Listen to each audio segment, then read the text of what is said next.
Allora, ritorniamo qui, ridò la parola al consigliere regionale, poi ritorniamo naturalmente anche con lei che stiamo affrontando questo tema.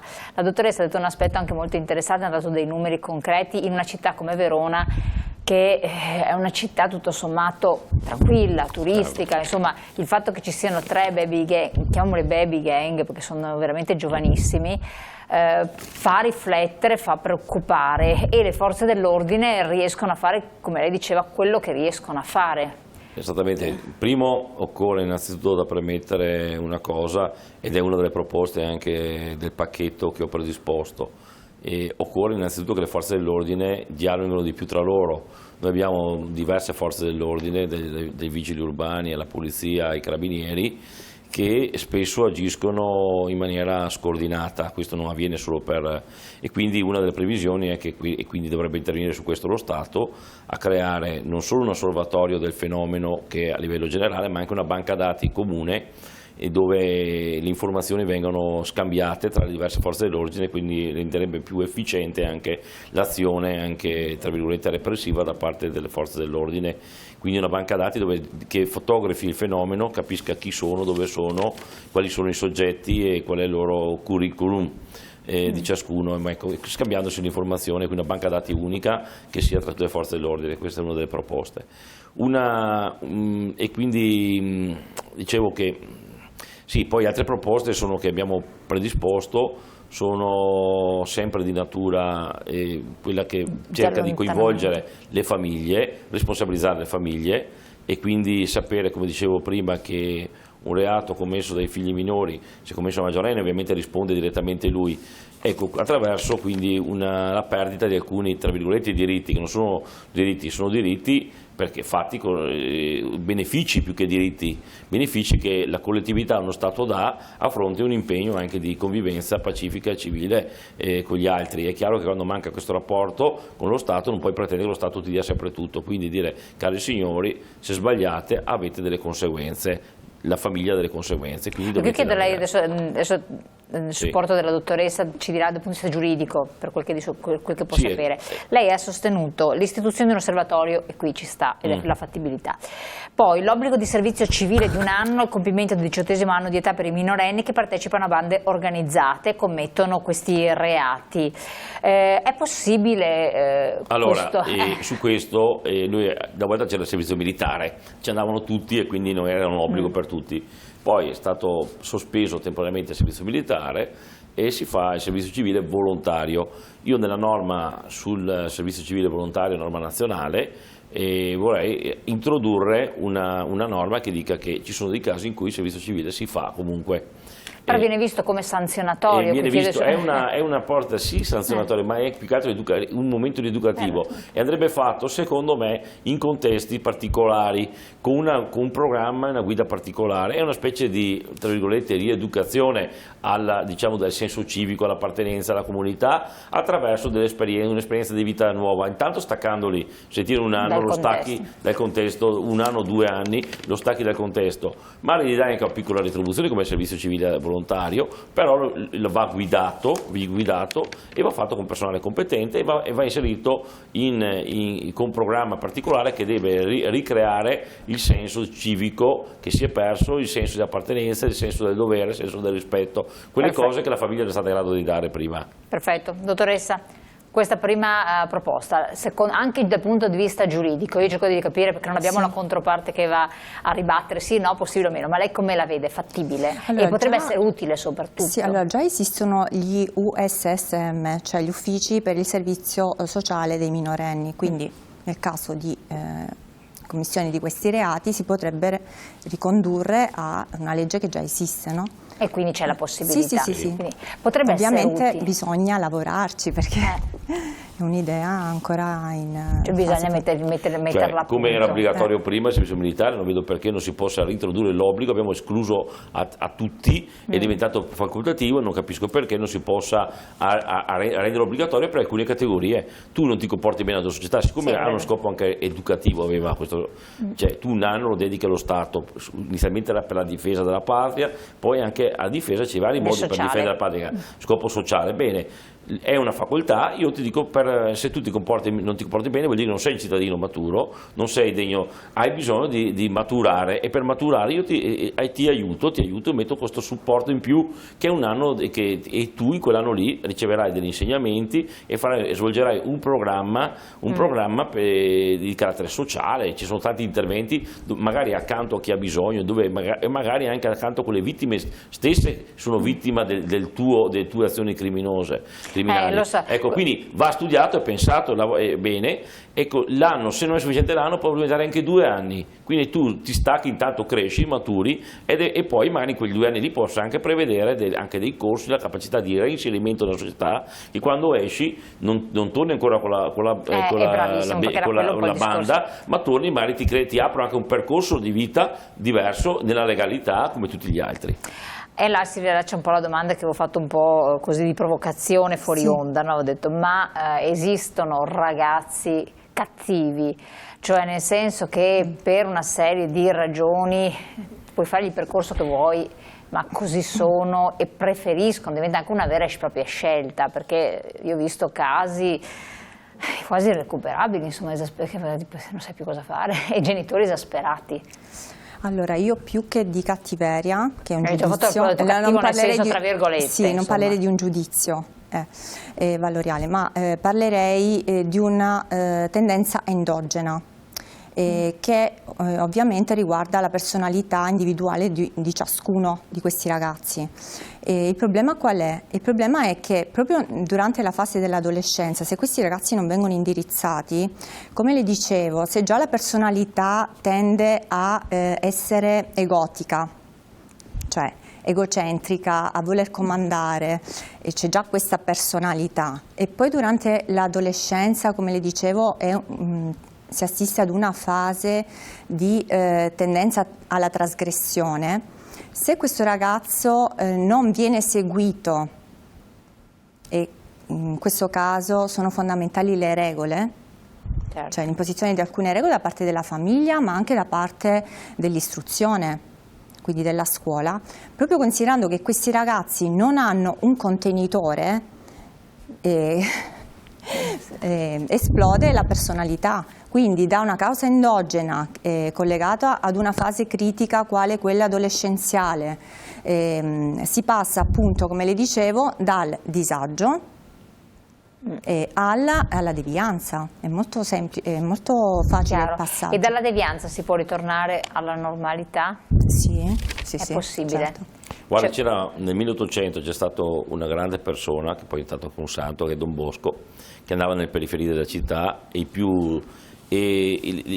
più, tra virgolette, le baby gangs di allora, li prendeva da lì e ha formato delle persone che poi sono state persone che hanno fatto impresa, che hanno inserito nel mondo del lavoro, eccetera. Quindi abbiamo dei illustri precedenti, credo che però ci vogliono dei programmi ben precisi, molto e non è certamente col dire poverini vanno, ci vuole insomma la politica del bastone e della carota, insomma tu devi dargli una prospettiva di vita, però devi esigere che deve essere rispettate le regole. Tra queste regole qua, perdita del diritto d'alloggio popolare e di ogni altro beneficio pubblico per la famiglia, ove i minorenni siano stati responsabili di ripetuti reati.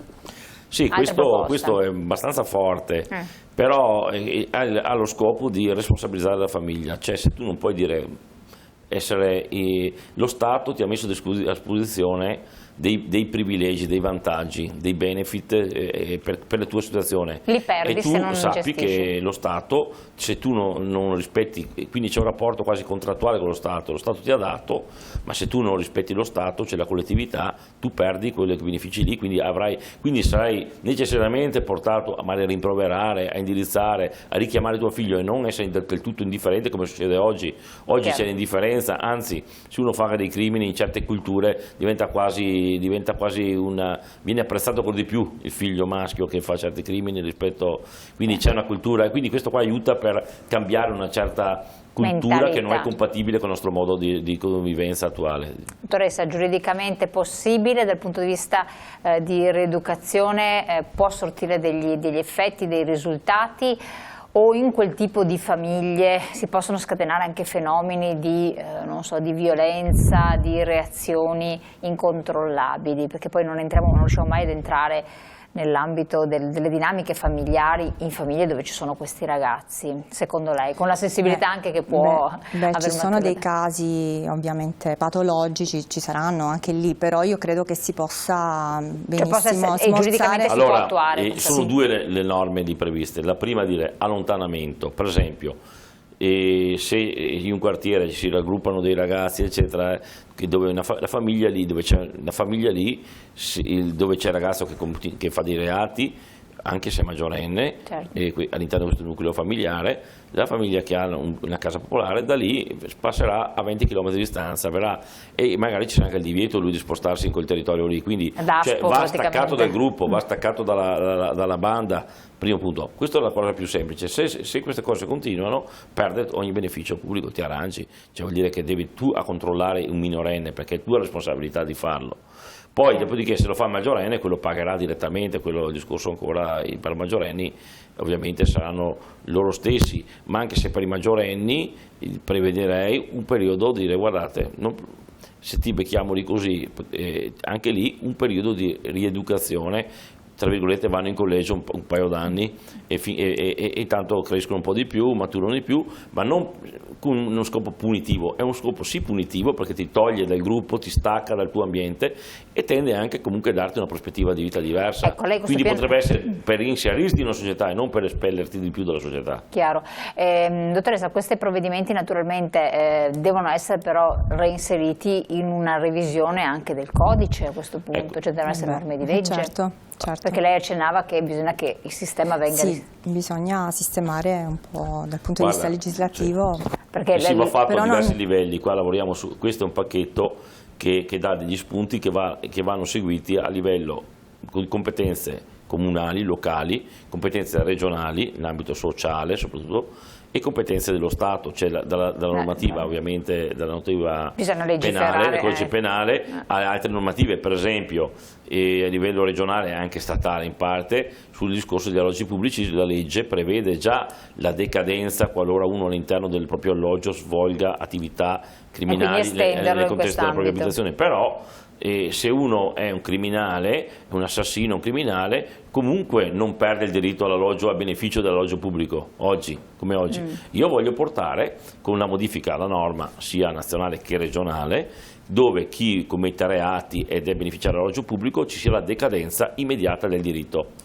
Se è maggiorenne o se è minorenne verrà l'allontanamento e poi la decadenza se si insiste, perché c'è una responsabilità indiretta attraverso i genitori. Quindi perché arriviamo al paradosso che tutte queste persone sono persone che sono assistite già dallo Stato e quindi il do ut des, lo Stato, quindi sei stimolato a cercare di non avere te un danno, perché finché fai i danni agli altri e tu ci guadagni, tu sei portato e non rispondi mai, non sei impunito, è chiaro che il problema non lo risolvi mai. Ma se cominci te a avere ricadute del danno e quei benefici lì vengono devoluti in un fondo, che si va a costituire un fondo per risarcire le vittime dei danni. Che anche quello è un altro aspetto.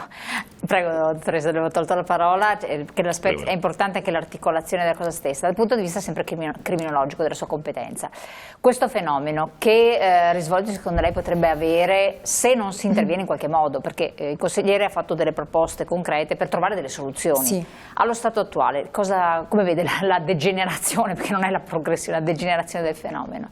Sì, la situazione potrebbe degenerare e diventare emergenziale, cosa ancora non è, però adesso va un attimino arginata, anche perché questi ragazzi, soprattutto quelli di prima generazione non li considero perché già sono nel circuito dello spaccio, ma questi ragazzi che cominciano col furtarello dei capi firmati, però. Sì, l'aggressione col furtarello del capo firmato, presto si renderanno conto che guadagneranno di più e che quindi questo, diciamo, hobby adolescenziale potrebbe diventare un'occupazione spacciando.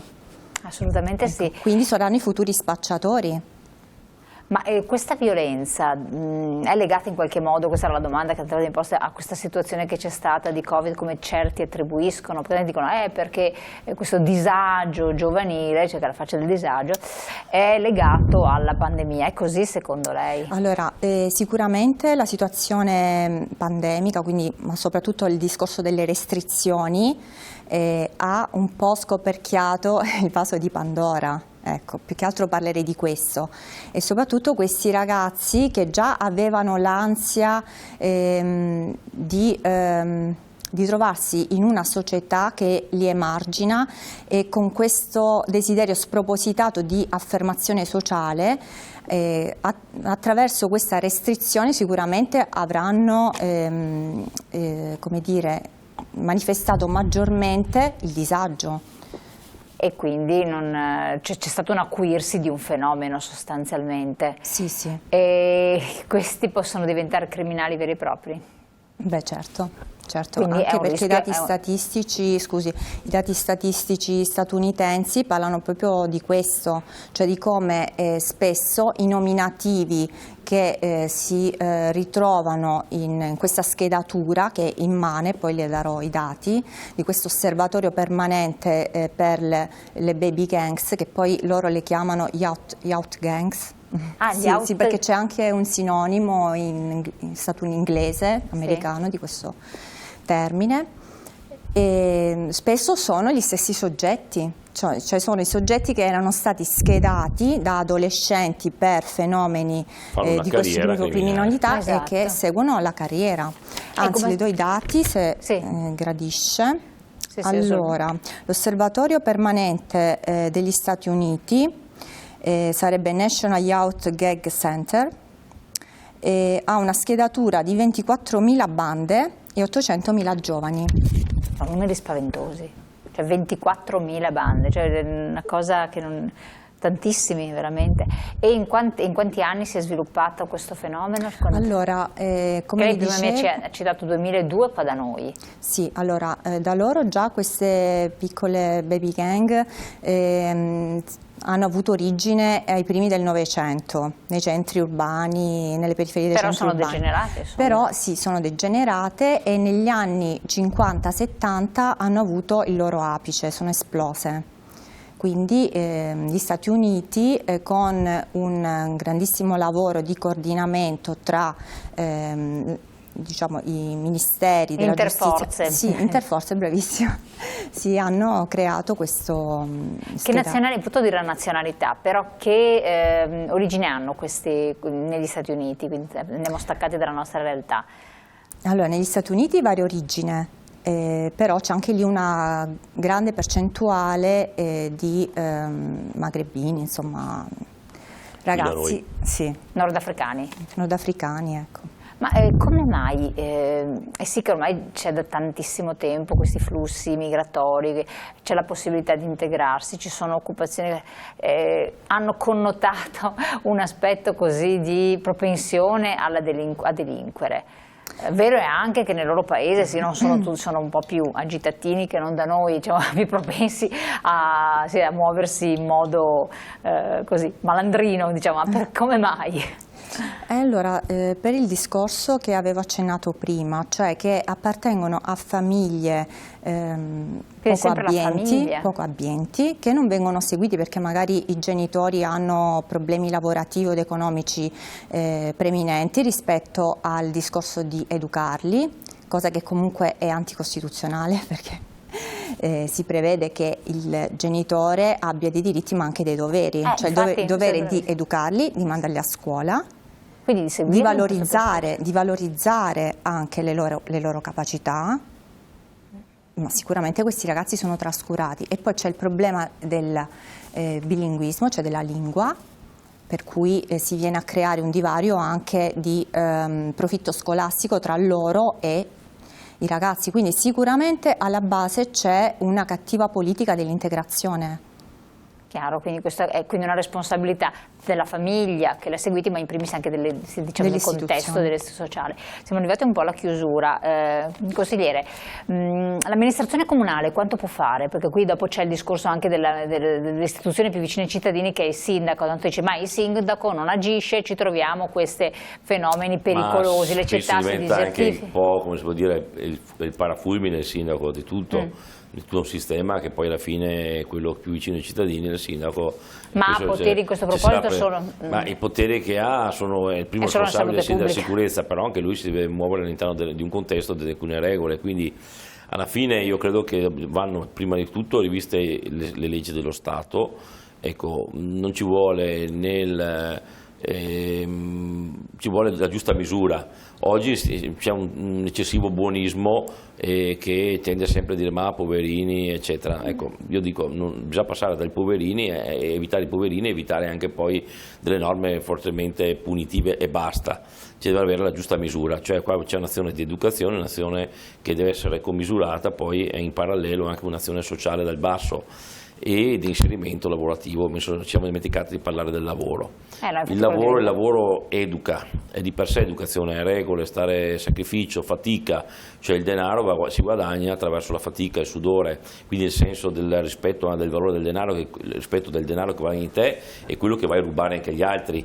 Quindi io credo che dovremmo recuperare anche molto di più, anche per esempio le scuole professionali, il lavoro manuale. Noi abbiamo forse puntato troppo, c'è tutto un insieme di cose dove la scuola professionale, dove tu, il giovane, se c'è quello che magari ha difficoltà di inserimento, comunque insegni la manualità, fare un lavoro che tra l'altro sono professionalità che servono e cerca di legarlo di più anche a un sistema che ti inserisca già nel lavoro, che ti dia la possibilità di lavorare più facilmente e non pretenda per forza che tu debba avere per forza un titolo di studio. No, ma questo non è assolutamente che non riesci magari ad raggiungere per 1000 motivi, però deve essere inserito, guadagnarti i soldi onestamente. Questo sarebbe già un sistema di educazione. Ecco. Siamo arrivati al termine. No, comunque ne parleremo ancora perché la cosa è molto importante. La battuta di chiusura con lei, dottoressa. Un po', che cosa si sentirebbe di dire al di là di questo provvedimento che viene sostenuto eccetera dal punto di vista però sociale?